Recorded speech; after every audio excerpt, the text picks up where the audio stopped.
Now let's talk about how cool water is, because almost all of our examples in this chapter had to do with water.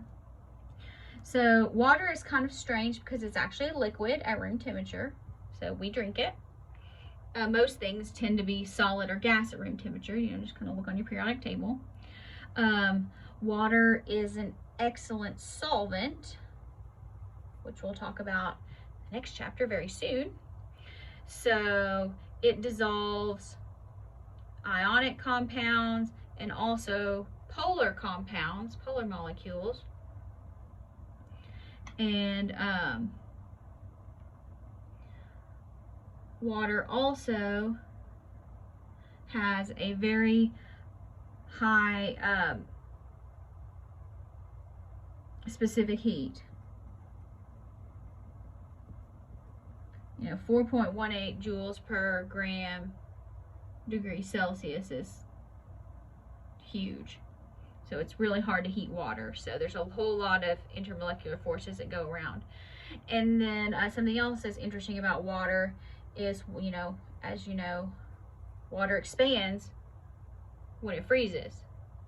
So, if I try to freeze my can of Coke here that I like to drink, it's gonna blow out the can. That also happens when it gets too hot and the pressure gets too high. So think about that. Now, while we're talking about water, let's just kind of do a brief review of the phase changes. Again, you've probably seen this in elementary school. You talked about it, but you know what? Let's just go for it again. All right, so where should we start? Let's start with a solid. That's a great idea. All right, let's go from solid to liquid. When we go from solid to liquid, what do we call that? We call that melting. What happens when we go from liquid to solid? We call that freezing. All right, so associated with that, you're going to have heat equals number of moles times the heat of fusion. So I kind of think fusion, that technically refers to solid to liquid, but I kind of remember fusion as thinking about molecules fused together to make a solid. And I know that's backwards, but maybe that kind of helps you. But the heat of fusion for water is 6.02 kilojoules per mole. Okay, so now that we're in a liquid, if we go from liquid to gas, we call that evaporation. Evaporation.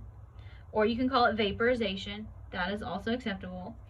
And then when we have a gas to liquid, that is condensation. So think about glasses fogging up, think about dew on the grass.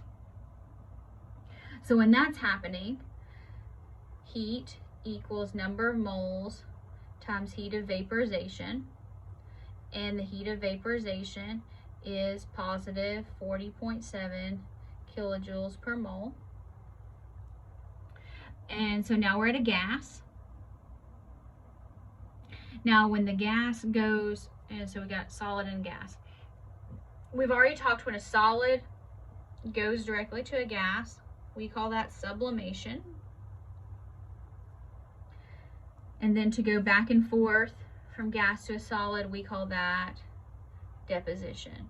We did not do any calculations with the heat associated with that, but make sure you know what all of these words mean.